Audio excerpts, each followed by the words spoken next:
Assalamualaikum warahmatullahi wabarakatuh. Bismillahirrahmanirrahim. Alhamdulillahirabbil alamin. Wa bihi nasta'in ala umuri dunya waddin. Wassalatu wassalamu ala asyrafil anbiya wal mursalin wa ala alihi wa sahbihi wa man sara ala nahjihi bi ihsanin ila yaumil wa ba'd. Allahumma shalli wa sallim wa barik wa an'im ala nabiyyina Muhammadin wa ala alihi wa sahbihi ajma'in. Hadirin Allah muliakan, alhamdulillah kita panjatkan puji dan syukur kita kepada Allah Subhanahu wa taala atas nikmat yang Allah berikan kepada kita, sebagaimana salawat dan salam semoga senantiasa tercurah kepada Rasulullah SAW beserta para keluarga, para sahabat dan orang-orang yang istiqomah berjalan di bawah naungan sunnah beliau sampai hari kiamat kelak.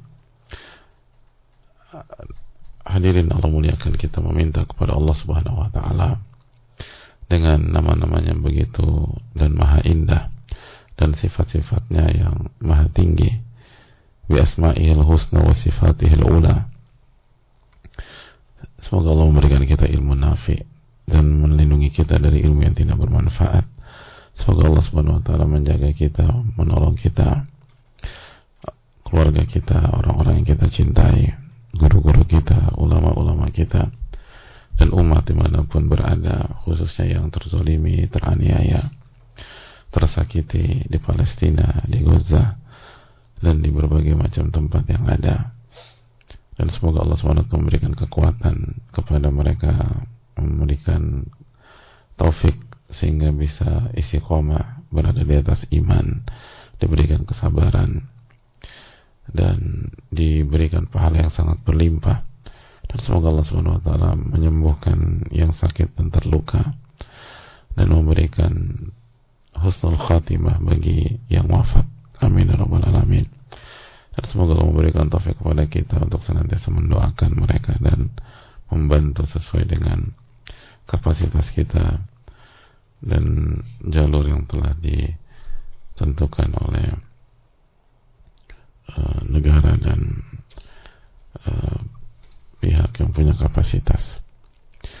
Oleh karena itu semoga Allah SWT menolong kita semua dan memberikan kita ilmu nafi. Amin ya rabbal alamin. Hadirin Allah muliakan, alhamdulillah kita bersyukur kepada Allah Subhanahu wa taala yang telah memberikan berbagai macam hal kepada kita, dan semua harus kita syukuri dan semua harus kita gunakan untuk mencari ridha Allah Subhanahu wa taala dan di jalan Allah Subhanahu wa taala. Dan itu hal yang sangat penting untuk kita camkan bersama-sama, karena nikmat bisa berubah menjadi azab ketika kita tidak syukuri. La in syakartum la azidannakum wa la in kafartum inna azabi lasyadid. Jika kalian bersyukur, aku akan tambah nikmatku, dan kalau kalian tidak bersyukur, kufur nikmat, inna azabi lasyadid, azabku sangat pedih. Azabku sangat pedih. Dan hadirin Allah muliakan, semoga kita juga diberikan kehidupan yang sejati. Ada sebuah ucapan yang menarik yang dijelaskan oleh Abul Qasim rahimahullahu ta'ala. Beliau mengatakan, man kanat hayatuhu biruhihi yakunu wa matuhu bidhahabiha. Barang siapa yang hidupnya hanya mengandalkan diri dan rohnya saja, hidupnya itu hanya dengan diri dan rohnya saja, maka kematiannya adalah ketika ruhnya itu pergi, ruhnya itu dicabut, selesai.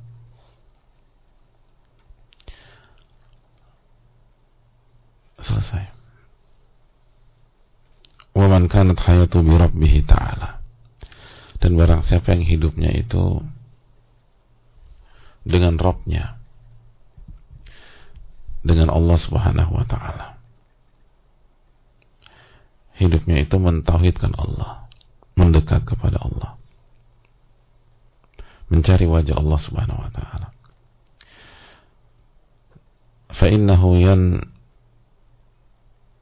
فإنه ينقل من حياة الطبع إلى حياة الأصل. وهي الحياة على الحقيقة. Sesungguhnya dia berpindah dari kehidupan yang tabiat, ya, kehidupan normal, ke kehidupan yang sejati, kehidupan inti. Dan itulah kehidupan yang sejati, kata beliau. Jadi kalau kita hidup hanya dengan diri kita saja, hanya dengan diri kita saja, yang penting diri gua gitu loh, yang penting diri aku, dan hanya untuk kesenangan, keinginan, dan parameternya saya dan saya. Ya udah, hidupnya itu sampai dia meninggal aja.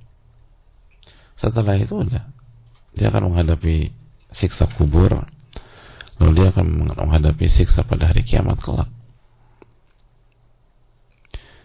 Tapi kalau hidupnya itu untuk Allah Tabaraka wa Ta'ala, mencari ridho Allah Tabaraka wa Ta'ala, di jalan Allah Tabaraka wa Ta'ala, dan senantiasa meminta pertolongan kepada Allah Subhanahu wa Ta'ala, maka dia akan merasakan kehidupan yang sejati. Itu real kehidupan. Dan ketika rohnya berpisah, dia akan mendapatkan nikmat kubur dan nikmat pada hari kiamat. Bahkan dia mendapatkan, artinya meninggalnya dia itu adalah awal dari kenikmatan abadi. Meninggalnya dia di dunia itu adalah awal dari kebahagiaan sejati, alal abad, selama-lamanya. Dan itu yang sedang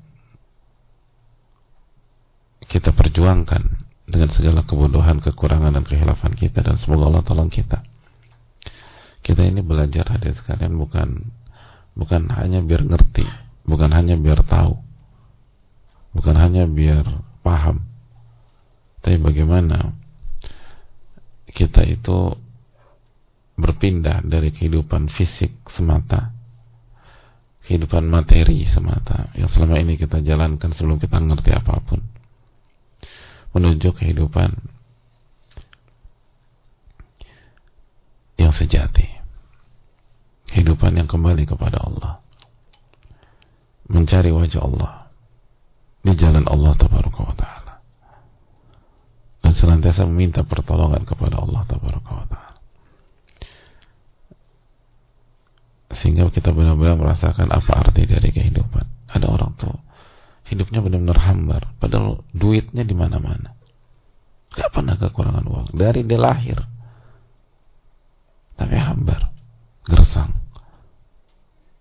Kenapa? Karena hidup hanya untuk diri sendiri aja, hanya untuk memuaskan nafsu. Wah, ini yang perlu kita jaga. Dan yang bicara ini orang-orang yang ngerti kehidupan, bukan anak kemarin sore, hadirin. Kita yang seringkali anak kemarin sore. Dan akhirnya kita dengar keterangan para ulama kita. Bahwa sekali lagi hidup itu bukan tentang diri kita secara material, secara fisik, tapi ini tentang bagaimana yang Allah firmankan, wa ma khalaqtul jinna wal insa illa liya'budun. Tidaklah aku ciptakan jin dan manusia kecuali untuk beribadah kepada diriku. Semoga Allah memberikan taufik kepada kita untuk bisa mendapatkan kehidupan yang hakiki, kehidupan yang sejati di dunia maupun di akhirat. Amin ya rabbal alamin. Hadirin Allah muliakan, kita akan kembali melanjutkan materi kita, hadis Riyadhus Shalihin atau kitab Riyadhus Shalihin, kitab yang sangat fenomenal yang ditulis oleh Imam Yahya bin Sharaf bin Muri Abu Zakaria, atau biasa dikenal dengan nama Al-Imam An-Nawawi rahimahullahu ta'ala. Dan kita sedang membahas hadis Abu Mas'ud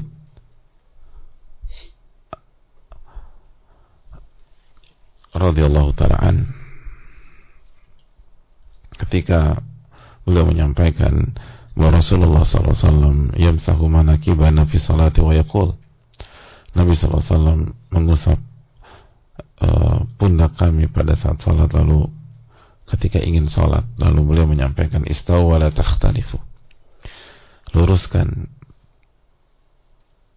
saf kalian dan jangan kalian berselisih, fatakhtalifu qulubukum, kalau kalian tidak, saf kalian tidak lurus, maka hati kalian akan berselisih. Yalini minkum ulul ahlam wan nuha, hendaknya yang dekat denganku dalam salat itu adalah orang-orang yang dewasa, sudah balik dan berakal, yang paling berilmu, yang paling matang, yang paling punya keutamaan. Tsumma alladziina yalunahum, tsumma alladziina yalunahum, lalu yang berikutnya, lalu berikutnya, lalu berikutnya dan berikutnya. Hadirin Allah muliakan,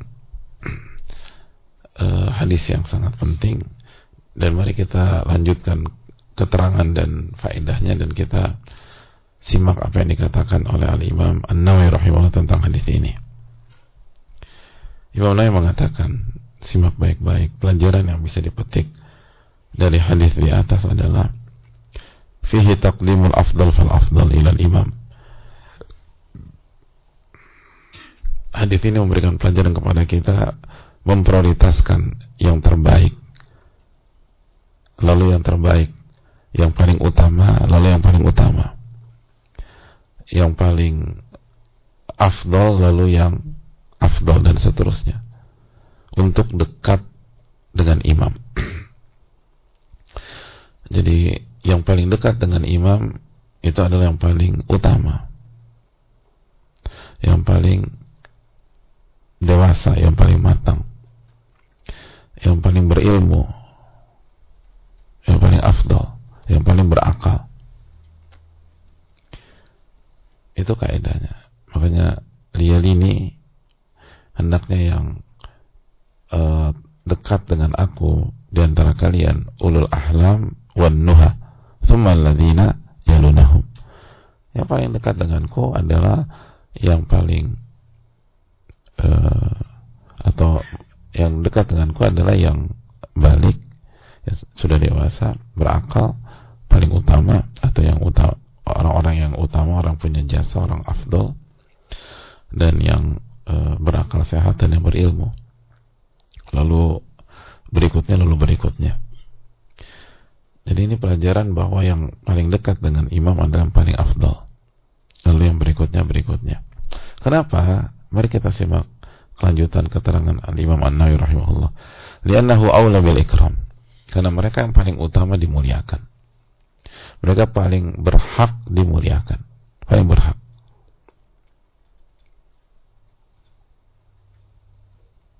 Paling berhak. Wa li'annahu rubbama ihtaja al-imamu ila istikhlafin fa yakunu huwa aula. Dan fungsi serta peran yang lain, karena bisa jadi imam butuh digantikan, imamnya udzur, batal, atau harus meninggalkan sholat, fa yakunu huwa aula, maka mereka lah yang paling pantas untuk menggantikan imam. Karena apa? Karena ilmu mereka, akal sehat mereka, senioritas mereka, keutamaan-keutamaan mereka. Jadi ini juga preventif kalau ada apa-apa dalam salat, kalau harus digantikan. Dan kalau misalnya imamnya salah, mereka yang paling ngerti untuk mengingatkan dan cara mengingatkannya, gitu. Bahwa cara mengingatkan, misalnya mengucapkan subhanallah, kalau orang nggak ngerti di belakang kan repot. Woi salah woi, kan repot kalau woi salah woi. Kenapa? Karena nggak ngerti apa-apa. Woi yang penting belakang gimana, imam aja. Jadi itu hal yang luar biasa. Bayangkan agama kita jelaskan itu secara detail. Wali'annahu yatafattan litanbihil imam 'anis sahwi lima la yatafattanu lahu ghairuh. Itu mereka paling ngerti bagaimana mengingatkan imam ketika imam itu lalai, lupa dan seterusnya. Mereka yang ngerti. Makanya mereka yang paling dekat. Walabbitu sifata salat wa yahfaduha. Dan mereka yang paling mengerti bagaimana menjaga sifat salat. Jadi paling mengerti bagaimana menjaga, mempertahankan salat tersebut. Wa yanquluha wa yu'allimuha an-nas. Lalu nanti mereka akan menyampaikan dan mengajarkan manusia yang lain. Jadi kita tahu di zaman Nabi SAW, apa kata Nabi SAW? Nabi SAW mengatakan, "Sallu kama ra'aitumuni usalli." Salatlah kalian sebagaimana kalian melihat aku salat. Jadi fungsi yang paling dekat dengan Nabi SAW selaku imam adalah untuk melihat Rasulullah SAW salat. Bagaimana sih cara Nabi SAW salat? Lalu nanti menyampaikan kepada yang lain, mengajarkan yang lain. Nah, otomatis jangan sampai salah. Maka yang berada di dekat Nabi alaihissalam adalah orang yang cerdas, yang pintar, yang berilmu, yang bisa membaca. Karena mereka akan menyampaikan kepada yang lain. Sallu kama ra'aitumuni usalli. Salatlah kalian sebagaimana kalian melihat aku salat. Dan momen yang salah satu momen terbaik melihat Nabi SAW salat adalah pada saat apa? Pada saat salat wajib berjamaah. Karena kita tahu bersama juga salah satu sunnah Nabi SAW, salat sunnah itu di mana? Di rumah. Salat sunnah itu dikerjakan di rumah. Dan begitu Nabi SAW masuk masjid, qomat. Jadi salah satu momen untuk melihat gimana sih Nabi SAW salat adalah ketika salat wajib berjamaah, ketika Nabi SAW menjadi imam di hadapan mereka. Dan otomatis yang paling enak dalam melihat posisi yang paling nyaman, paling puas, paling posisi yang paling ideal adalah saf-saf pertama atau orang-orang paling dekat dengan imam. Dan mereka akan menyampaikan kepada yang lain, mengajarkan yang lain. Dan atau bahkan secara otomatis diikuti sama yang lain, saf yang berikutnya. Waliyab tadi bi'af'alihim man wara'ahum. Jadi saf kedua akan ngikutin saf pertama dan begitu seterusnya. Itu pelajaran penting bagi kita. Jelas. Berikutnya simak baik-baik. Perkataan para Imam Nawawi, wala yakhtassu hadha taqdim bis shalah. Dan ini tidak khusus dalam bab salat saja. Ini kaidah mahal. Dan ini menunjukkan keutamaan salat. Bahwa salat itu bukan hanya ibadah tertinggi setelah syahadatain, tapi apa yang menjadi peraturan dan nilai-nilai dalam salat itu juga diterapkan di luar salat. Wala yakhtassu hadha taqdim bis salat. Konsep memprioritaskan seperti ini tidak hanya berlaku dalam salat. Bali sunnah an yuqaddam ahlul fadl fi kulli majma'in ila al-imam wa kabirul majlis. Dan bahkan sunnah Rasulullah SAW, ini sunnah Nabi SAW, kata Imam Nawawi, mengedepankan orang-orang yang utama di setiap perkumpulan, di setiap event, di setiap majlis, di setiap perkumpulan, di setiap komunitas. كمجالس العلم والقضاء والذكر والمشاورة ومواقف القتال وإمامة الصلاة والتدريس. Sebagaimana majelis-majelis ilmu, peradilan, majelis zikir, majelis musyawarah, dan majelis dalam peperangan atau menjaga stabilitas keamanan negara atau kondisi wilayah atau negara, dan majelis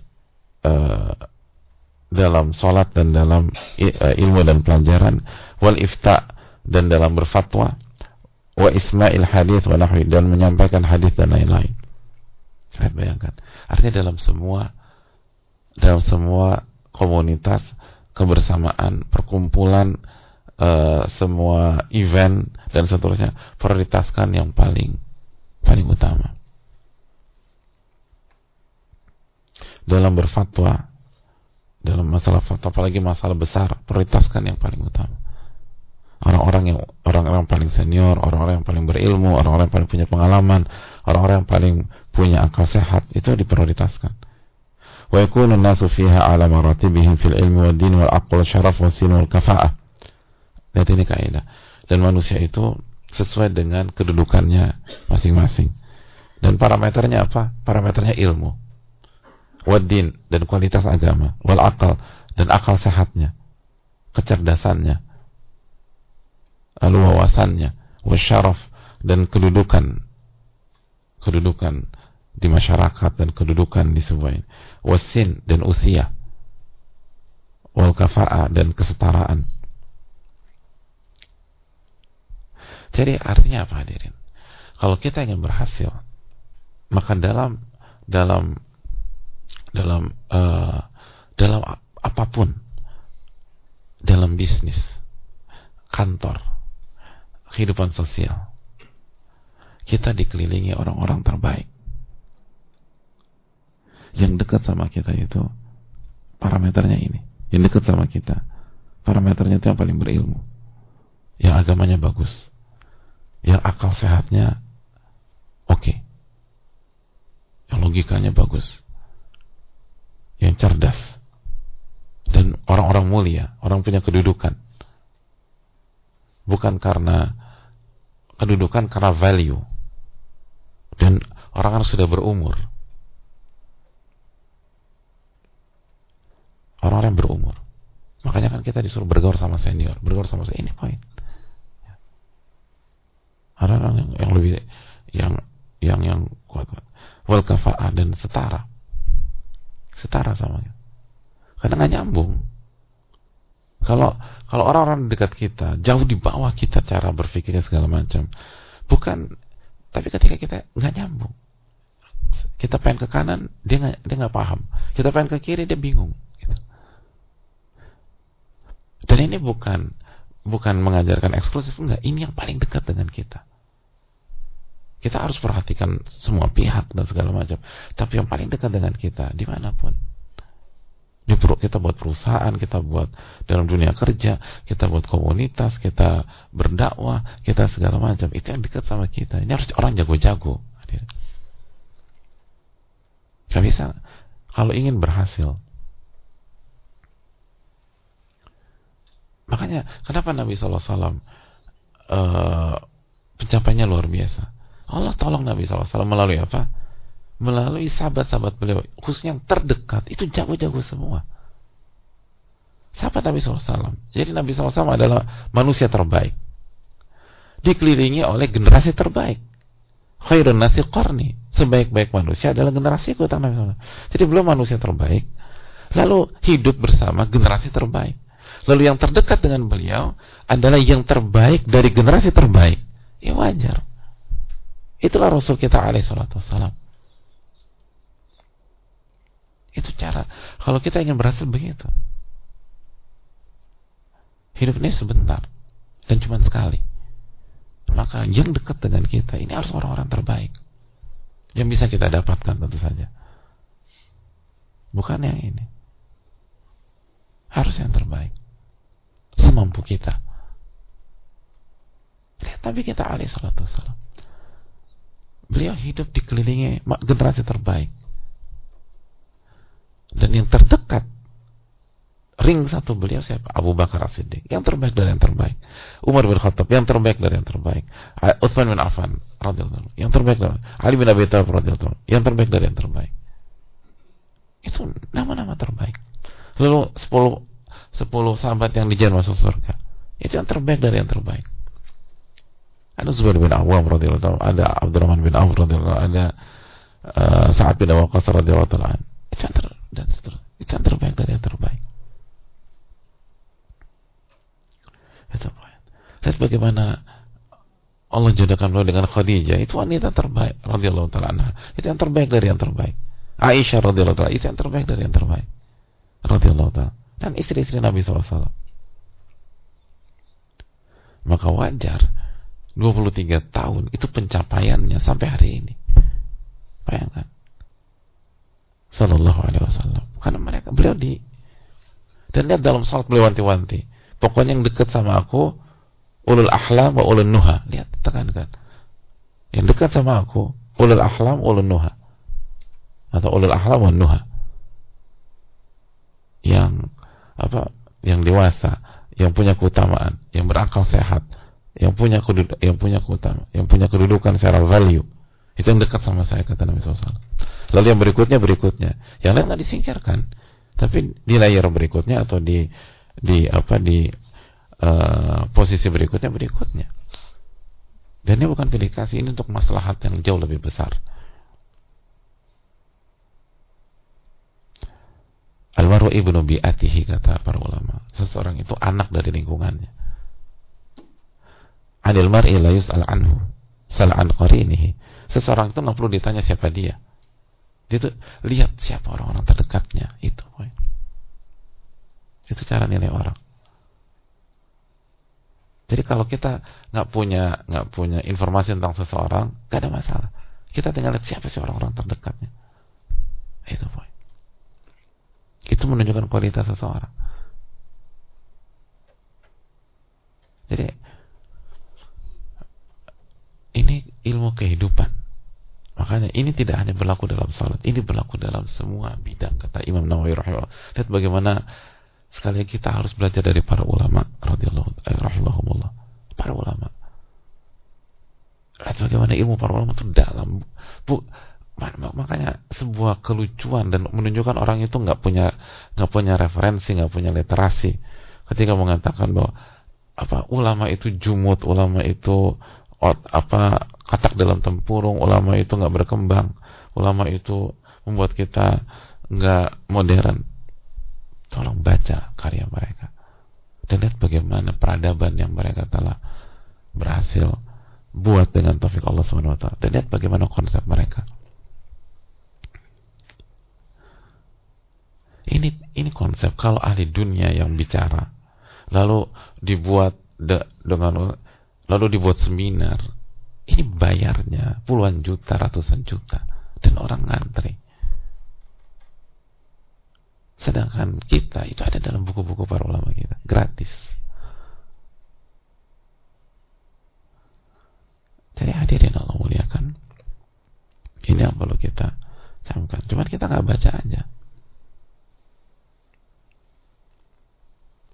Gratis dari satu sisi, tapi dari sisi yang lain kata para ulama, la yata'allamu ahadun ilma majjanan.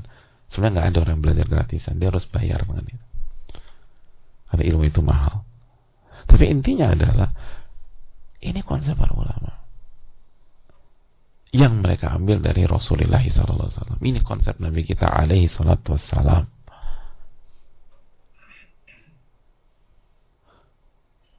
Yang terbukti berhasil dengan taufik Allah membuat peradaban yang bertahan dan eksis sampai hari ini dan sampai hari kiamat kelak, hanya dalam waktu 23 tahun kenabian.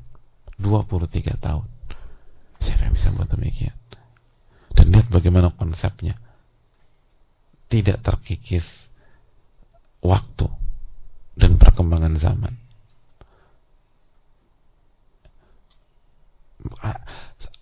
Kita bicara konsep ini di hadapan orang jenius-jenius, mereka akan terima konsep ini. Bismillah. Ini konsep semuanya. Ini wisdom ini universal. Semua demikian. Kalau Anda mau berhasil, Anda harus yang dekat dengan Anda ada orang-orang yang jago-jago. Makanya dan ini pelajaran. Kalau ketemu sama orang yang hebat jago, jangan dihasati, hadir.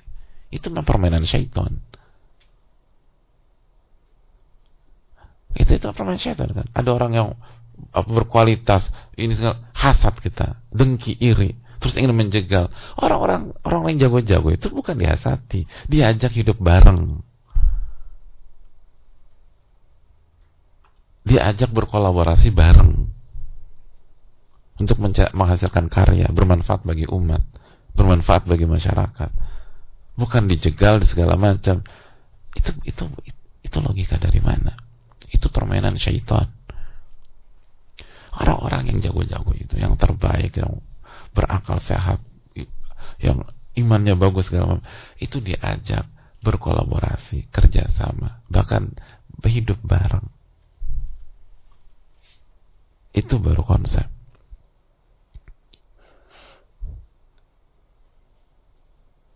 Itulah konsep Nabi SAW. Yang ada di dekat saya orang-orang yang berkualitas. Syaitan gak ingin kita berhasil. Akhirnya syaitan masukkan sifat hasad, atau di kipas-kipas kita berhasad. Akhirnya siapa ada yang ini dijatuhin. Ya rugi siapa? Kita. Mungkin kita dianggap quote and quote jadi yang terbaik. Sendirian tuh gak bisa, hadirin. Gak bisa.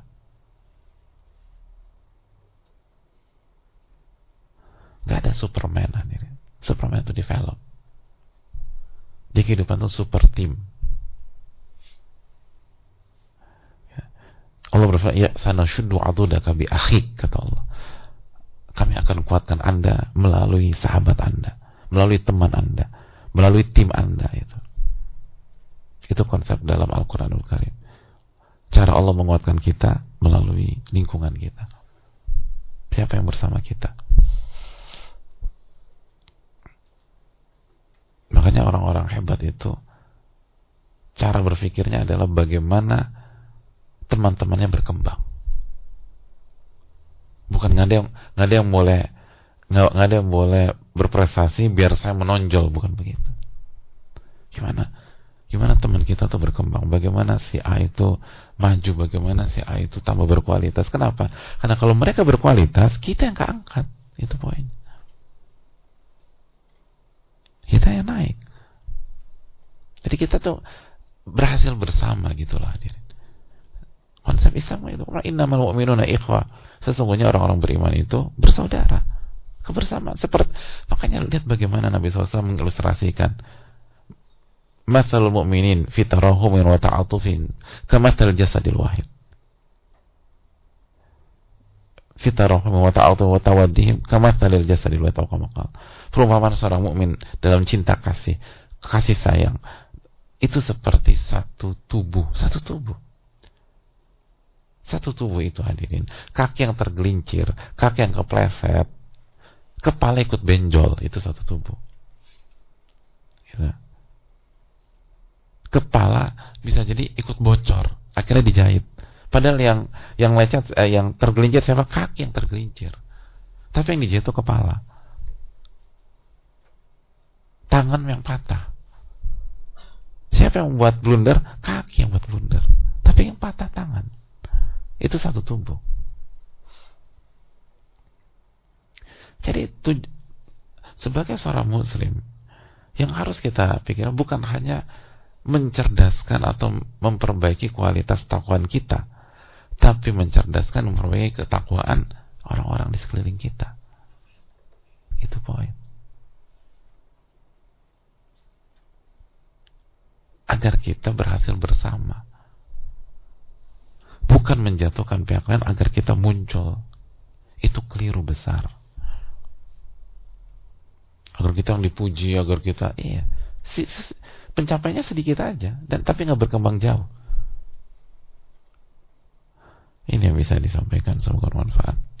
Dan sekali lagi, kalau kita ingin berhasil dengan maksimal di kehidupan yang sangat terbatas, sangat singkat, dan kemampuan kita yang terbatas juga, kita hidup bersama orang-orang yang berkualitas dari segi ilmu, dari segi agama, dari segi kecerdasan, kemampuan berlogika, dan kemampuan menganalisa. dari segi syaraf, keutamaan, kedudukan, dari segi usia, gitu, usia matang. Kita harus dekat sama orang-orang usia matang. Wal kafa'ah, dan orang-orang yang selevel, khususnya paling dekat. Kalau bisa di atas levelnya daripada kita, biar kita belajar banyak tanpa menyingkirkan yang lain, makanya tapi dibagi layernya, itulah dia. Semoga Allah memberikan ilmu nafi dan melindungi kita dari ilmu yang tidak bermanfaat. Subhanakallahumma wa bihamdika, asyhadu an la ilaha illa anta, astaghfiruka wa atubu ilaik. Assalamualaikum warahmatullahi wabarakatuh.